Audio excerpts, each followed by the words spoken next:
I'm Amber from Influencer Updates on Instagram and TikTok, and tonight I'm going to be talking about the 3 biggest news stories of the week in Australian influencer world. So I'm going to be talking about Steph Claire Smith, Kaylen Paynter. She's someone we may not have heard of before. She's more of like a smaller influencer. And then it's breakup week, so I'm going to talk about 3 big breakups from this week. Oh, my sister's watching from New Zealand, so that's exciting. I think it must be 10:30 at night over there. But anyway, I'll get started with Steph Claire Smith. So as you've probably all seen, Steph Claire Smith has been detailing her son's sleeping habits over the past few months, I suppose, and she's really ramped it up this week, where she's been telling us exactly what he's been doing for his sleep. Now, this might sound boring, but just stick with me here. So she's been saying there's a lot of times where like he will wake up overnight and then he only wants Steph. So he'll scream out for Steph regardless of whether Josh is in the room with him. So eventually Steph has to get out of bed, go and sit with him, and he refuses to go back to sleep, and he will toss and turn for sometimes 2 hours, she said, and just refuses to go back to sleep. And she said it's exhausting for her. She refuses to let him come into her bed because she says that neither of them sleep well in that way. And yeah, she's just absolutely exhausted. So this week I've written that Steph has had a rough 2 nights with her son Harvey. She yelled at him and was in tears, and she's posted a photo of herself in tears from yelling at him. And this was on the first night because he was struggling to sleep. So this is again where like he's awake, like he's like refusing to go to sleep at night, and she's screaming at him and crying because she feels guilty about it. But then on the second night, he slept 11 hours straight, but he went to bed at 6 p.m. and then woke at 5 a.m. So that was not good either, according to Steph. And on that second night, when he did go to sleep at 6 o'clock, she was very happy because it meant that her and Josh had time to do something special, which we now know was she was working. She was doing a photo shoot for an ad for Nala underwear. So yeah, that's what she wants to do. Because I was sort of thinking like, why does she so badly want him to go to sleep early? And like, I get there's all different reasons. I'm not saying she shouldn't have a reason. We all have reasons why we want our kids to go to sleep at night, whether it be that, yeah, she wants to work, she wants to spend time with her partner, like whatever it was. And I feel like this sort of answered it, like that, yeah, she feels like she's got a lot of work to do. And I imagine she is stretched very thin. Like she's doing her influencer career, she's doing her Keep It Cleaner, Kick, it's now called, her app. She's got that career. She is a mum. She then wants to spend time with her husband. She's then also got friends that she wants to spend time with. She does a lot of travel for work. Like I imagine she is stretched so thin, and Harvey not sleeping is just like the tip of that iceberg, if you know what I mean. Like that's what, yeah, I can definitely see why it would be a very frustrating situation for her. But yeah, I suppose the feedback on that was, I can't believe she's complaining. He slept for 11 hours. What more could she possibly want? And I do agree with that. Like, I think that what she says, like what she complains about, is very normal behavior for a 3-year-old. It's actually better than normal behavior. Like a lot of people would love for their 3-year-old to sleep for 11 hours. And it's also frustrating for people because they see Steph and they think, you know, she has a very privileged position in that she would have access to a sleep coach. Like money is no object to her because she is a very wealthy person. She could access a sleep coach. She could access a night nanny. She could access even just a nanny to help out with putting him to bed or in the mornings. But then she says that she wants to see him in the mornings. So that adds an extra layer of complication. Sorry, this is a bit all over the place, this explanation, but I guess that's how Harvey's sleep is at the moment. And yeah, so then there was another one that she was on her own with him on the 3rd night, and she decided to go to sleep at 11:45 p.m, which I think that was the biggest mistake, staying up till midnight knowing that she has an early riser for a son. And she said that the reason she went to sleep so late is because her husband wasn't home to keep her accountable. So she was blaming him not being there for the reason why she stayed up so late. But then Harvey woke her at 4:45 a.m, so that was not appropriate either. And she said that she then went back to sleep while he got up and played and watched a movie, which is really quite scary. But I mean, maybe she's got her house very childproof, so I imagine nothing happens. So that is really great. But yeah, it seems to me that she wants him to wake up. I don't even know, like, what would be good. Like, would no earlier than 6 a.m, would that be good? But then she also said she doesn't want him sleeping until 7:30 because that would be too late. So I think that he needs to wake up between 6 and 7:30 for her to be happy.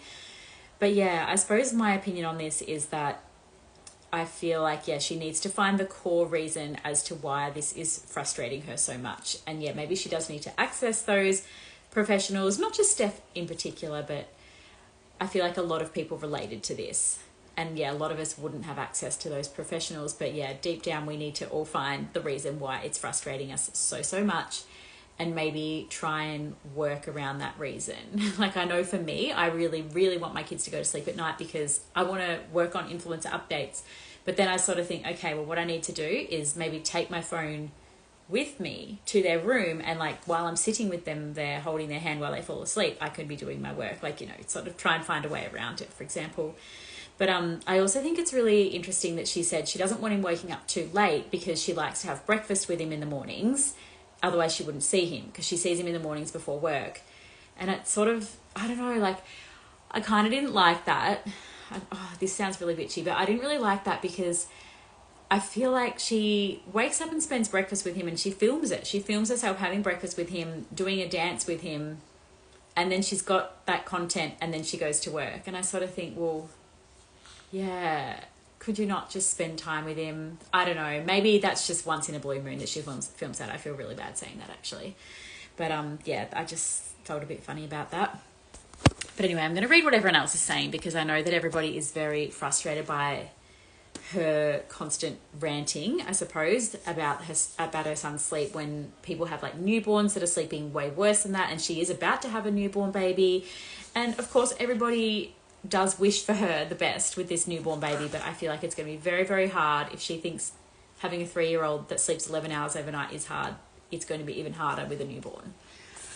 This person's saying Steph needs a consultant on children's sleep habits and what is developmentally appropriate / realistic. Yeah, I think that is correct, that she probably should get a professional to explain that to her, because yeah, this is very realistic behavior, even maybe better than realistic for a 3-year-old.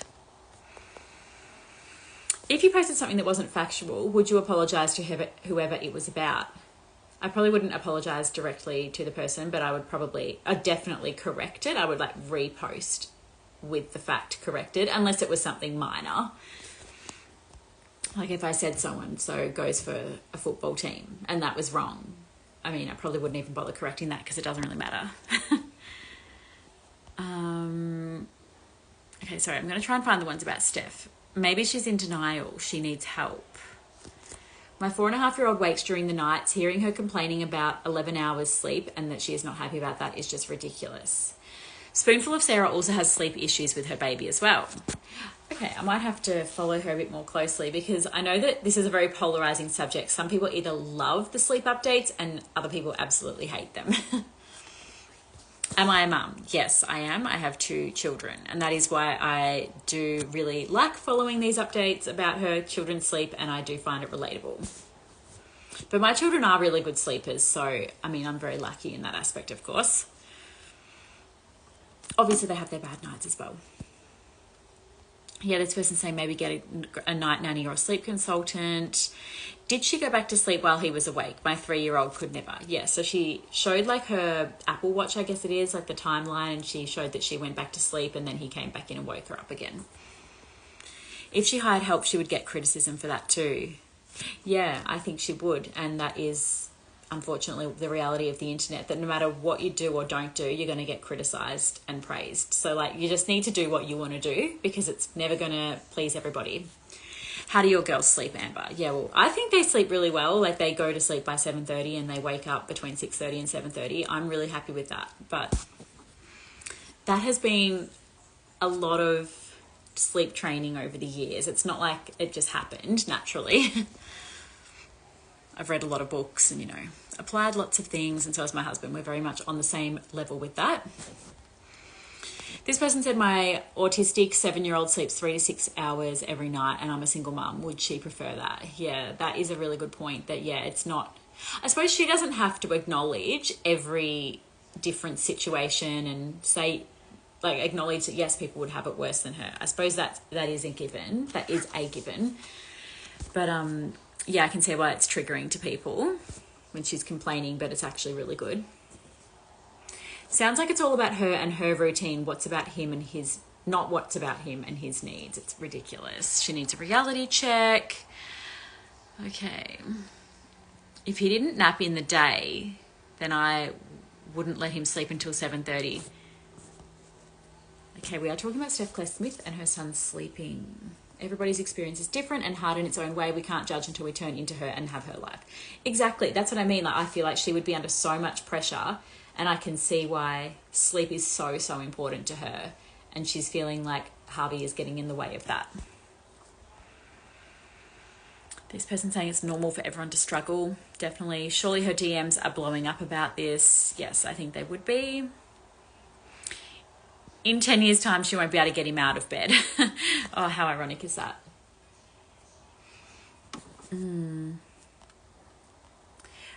Okay, there's so many questions about this. Everybody just has such a different concept of what is good and bad sleep, and yeah, it's interesting. She is tone deaf. Maybe she needs to expand her friend circle with people that have kids to give her a more realistic view of kids. Yeah, true. I don't know if that would help. I don't know if, like, trauma bonding, I suppose, helps in these situations. Like, I think she needs to talk to people who do have it how she wants, to be inspired by them, if that makes sense, rather than being told that, yeah, it does suck and you just need to leave it like that. I'm not sure. But anyway, it's been 12 minutes. So for the people who aren't interested in Steph Claire Smith's child's sleeping, I'm going to move on to the next story, which is a crazy story. So Kaylen Paynter, she has about 80,000 on TikTok and maybe 20,000 on Instagram. She has posted an 8.5-minute TikTok video about her sugar daddy experience that went wrong. So in this video, she's like doing a get ready with me, applying makeup and stuff. And it is a crazy story. So if you like this little summary I'm about to read, you need to go watch the full video. So she explained that this situation started in December 2023 and went until January 2025. So just recently. The man claimed that he owned an island in Indonesia and she signed a contract to do the social media for him. She was given $50,000 the second time that she met with him. And with that money, she bought a car. So she definitely received the money and bought a car with it.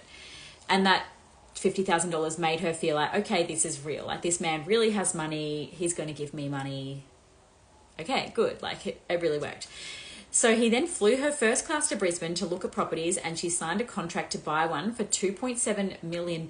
And the contract was in her name because he said that he was going to buy it for her, but it had to be in her name. So that all made sense. Like, yeah, I'm just making sure she's the victim in this situation. Okay, I can see why she believed all of this was real and going to happen. And he had also said that a credit card would be coming and that would pay for the furniture. He had then sent her a further $40,000 over the next 6 months.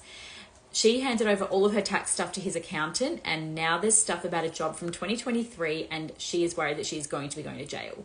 So when this all happened recently, she Googled his name, and unfortunately he's been on a current affair in the 2000s for scamming people, and she wishes obviously that she had Googled his name sooner. And then she added at the end that her kids have been living with their dad since October because she has been living in her car. So maybe she ended things in October with him. The timeline's a little bit all over the place here, but yeah, so that's that. It's wild to me. Yeah, I mean, a lot of people were messaging me saying, like, how could she be so silly? Like, obviously he wasn't going to buy her a $2.7 million house. But yeah, like I was saying, he had given her $50,000 and then a further $40,000. I can see why she just believed that this was happening. And then people are saying, why would he do that? And she's saying that there was a contract signed to do the social media for him. And obviously that wouldn't be worth $2.7 million. So I am wondering if maybe she did call him a sugar daddy. Maybe there was something a bit more than doing his social media going on. But that is just me reading between the lines, me speculating. She did not mention anything about that at all. But yeah, it's really sad. And like she said that the $50,000 car is now her house basically because she's being kicked out of a house or something. I can't remember what that story was. And she's got no furniture or anything. And yeah, like I said, her children are living with her dad because she doesn't have a house for them. So let's see what people are saying about this one.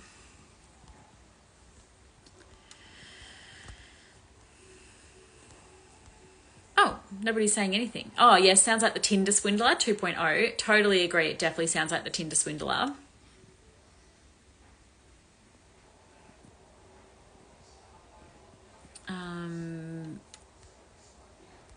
Oh, people are fighting in the comments. Okay. Anything on TikTok about Kaylen Paynter? No. Okay, when I posted this story on subscribers, everybody was like, absolutely shook by it. But yeah, people on my live don't seem to be that bothered by it. Yeah, what was the guy's name? I don't know. So I did look up a current affair 2000s scamming. I couldn't find anything. So not sure who he is, but she didn't want to say his name because she's scared that he might try to sue her or something. But it sounds like a very scary situation, and I really hope for an update soon on that one. All right, and then the third story, which is sort of like 3 mini stories, is that it is breakup week. So there have been 3 high-profile breakups this week. So Domenica Calarco from MAFS a few seasons ago, we would all know who she is. She had that podcast with Ella Ding, and what else is she famous for? Lots of things. But she recently announced that she is pregnant. So that is super, super exciting. Secretly, she did tell me this about 2 months ago, maybe 1.5 months ago. She messaged me, and like, she didn't explicitly say it, but she was like, she basically said it. But obviously I wasn't going to announce for her or anything. I don't even put that in subscribers because it's not my announcement to make, if that makes sense. Like, I don't want to take that from her and start the rumors, whatever. But yeah, so she is pregnant, and in her pregnancy announcement there was no partner mentioned, and she like opened the pregnant, like maybe the gender reveal, or was it the pregnancy test? I don't know. It was all very much on her own, and people started speculating immediately, like, where is her partner Jared? Because she does have a partner Jared, or at least she did. So she's been off social media for the last few weeks and saying, you know, there's stuff going on, and then she's come back with a pregnancy announcement. So we're all like, okay, well, the pregnancy is what's going on. She must have been quite sick. But no, it seems that she has split up with her partner in the last few weeks. Sasha Morpeth, she did a TikTok video, and it was saying, reconnecting with nature because I hard launched a guy and it was over before the Instagram story expired. So that was referring to her relationship with Callum Hull. Is that his surname? Callum Hull.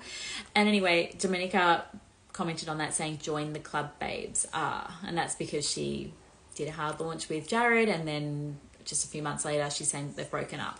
But yeah, I have heard that the reason why they've split is simply because they can't decide where to live. So apparently he lives in Bondi Beach, I think it is, and Domenica lives in like a farmhouse that she's got like an account where she shows the renovation she's doing to that, and they couldn't decide on where to live. So basically they both wanted to stay where they were, and that is why they've split. That sounds legitimate to me. I haven't got that verified, of course. That is just the rumor that I'm hearing, so do with that information what you will. The second breakup is, what's her surname? Oh, she's Renee May on Instagram. So she has been in a relationship with a guy called Joshy for a few years. They have 2 daughters together. He was married previously, but they weren't married to each other. But then I have noticed in a few posts she refers to him as her husband. So I don't think they were married though, according to what people are telling me. But yeah, she put out sort of a semi-cryptic statement, and a lot of people were messaging me saying, what's this about? And I'm like, oh, well, she's broken up with her partner. So that's what I mean by semi-cryptic. Yeah, saying that what has she said? With a heavy heart, I've made a decision to release myself from a relationship that no longer served me. So she did explain previously, I haven't got the screenshot here. I'm not organised enough. But from memory, that he works away. I think he's like a air firefighter or something. He works away 250 days a year. So they they rarely see each other. So it is kind of like a long distance relationship in a way. And she has since started up a business, Lolly May. I think it's clothes. And also she's doing her influencer career, and she's raising 2 children. And everyone always says to her, like, you know, how do you do all this on your own? And I guess now she's decided, well, she is going to do it on her own, and she has decided to break up with her partner. She did also mention postpartum depression in one of her posts, and it was really reminding me of Bella Messina. I know they both suffered with postpartum depression. They both have 2 girls. They both have like online businesses, like Bella with her podcast and Renee with her clothing brand. And yeah, I just thought there's so many similarities between them. And then somebody actually told me that they're friends. So I wonder if Renee saw that Bella has split and, you know, it's working out well for her emotionally, I suppose. Like, you know, she's getting through it, and she sort of thought, oh, well, maybe I could get through it. Like, I'm sure it was something that she wanted to do, and then maybe they've helped each other through that. I don't know. Again, that's just my opinion. Like, there's no evidence of any of that happening. And then the third breakup is Jessika Power. So she has split with her partner, Ryan. I am unsure of his surname. Should have Googled that. But he just looks the same as all of her other ex-boyfriends, and that's him. Looks the same. And everything about him just seems the same. Like, it's sort of, I don't really know a point of difference. She obviously very much has a type, and yeah, she put out this huge statement saying that she was hoping to avoid having to write it, but there's been some texts that have surfaced that he was texting a girl back in February, and apparently people thought that he was cheating on her, but she was saying they took a short break during that time, so it wasn't cheating, but now they're breaking up. And she would like to ask for privacy in this time. But I've Googled and I can't find anything about these texts, so I don't really know why she released this statement because, yeah, as far as I'm aware, that there's no uproar about the texts or anything. But yeah, so that is the third breakup for the week. Let's see. Oh, Mitch Churi's on him. Someone's asking him when's he getting his own radio show. Well, maybe Miley Cyrus could help out with that one. If anyone saw Mitch Churi's viral moment with Miley Cyrus this week, it was very funny. What's the tea, honeybee? That's the tea. You are the tea.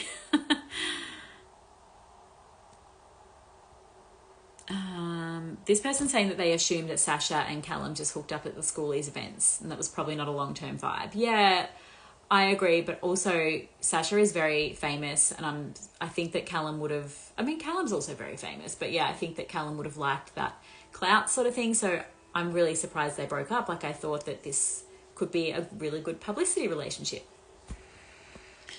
Release myself from a relationship is wild. Yeah, true. That is very interesting wording, isn't it? Like, she felt trapped and now she's releasing herself. Dom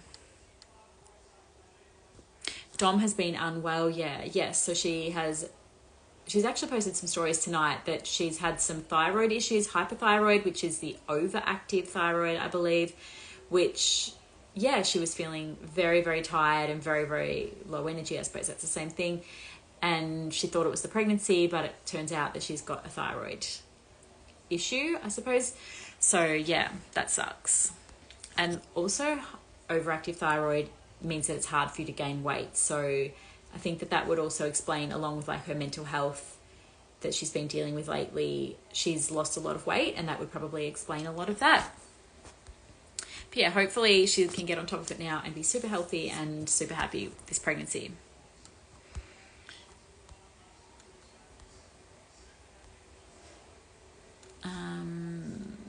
All right, I think I've got through all the questions there. Anything on TikTok? Oh, TikTok people usually write kind of mean comments. Oh, here's one.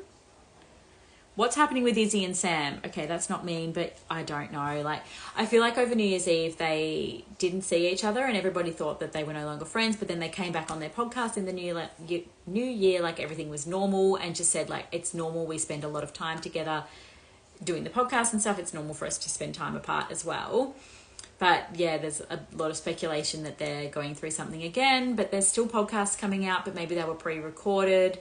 But yeah, they're not appearing at events together. I definitely think something is suspicious with them, and I just don't know what it is. And nobody's giving me any intel, so I just don't know, sorry. Ashley downplaying the cyclone. We got hit hard on the coast and she said we had some rain and puddles. Just admit it was big and Sydney was a dumb idea. She's actually been commenting on her own TikTok videos about that. People have been saying, you know, you shouldn't have gone to Sydney. Like, I can't believe you'd leave your children. And she is biting back hard. And she's saying, you know, she has to work. And I don't even know. You need to go see the TikTok comments for yourself because, I mean, Ashley's always been a bit snappy in her comments. And I don't even know why she bothers replying to half these people because they're not going to listen to her response kind of thing. Like, they're just sort of baiting her and she snaps back.